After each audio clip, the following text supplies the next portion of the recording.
On est dans une zone particulièrement touchée par cette sécheresse, et depuis des mois.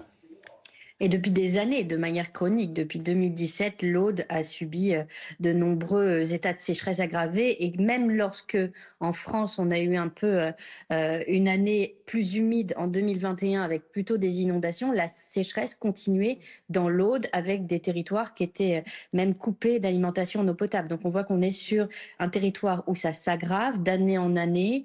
Et c'est sans doute aujourd'hui, avec les Pyrénées-Orientales, un des territoires les plus touchés par une sécheresse majeure.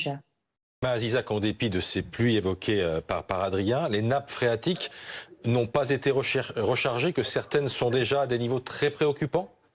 Elles ont été rechargées, même de manière plutôt excédentaire, parce qu'on avait vraiment eu des pluies extrêmement importantes. Mais ça signifie qu'on est vraiment sur un nouveau régime climatique. C'est-à-dire que quand on a un mois de mai, le deuxième le plus chaud jamais enregistré dans l'histoire de France, c'est la même chose pour le mois de juin. Quand on a ces vents très secs, eh bien, on voit qu'en fait, on a un peu ce sentiment d'avoir toujours la même information depuis 20 ans. On bat des records, mais en fait, ces records, ils augmentent de manière graduelle, continue. Et donc, en fait, ça accélère le cycle de l'eau, ça accélère le flux évaporatoire. Et donc, la vidange des nappes est beaucoup plus rapide. Et donc, on voit très bien qu'on bascule d'un état à un autre en l'espace d'une canicule. Il suffit d'une canicule supplémentaire là à venir pour qu'on puisse rebasculer sur des états historiques alors qu'on a eu de très bonnes pluies. C'est ça la question du changement climatique, c'est qu'on peut plus s'appuyer sur les pluies qui sont passées les mois précédents.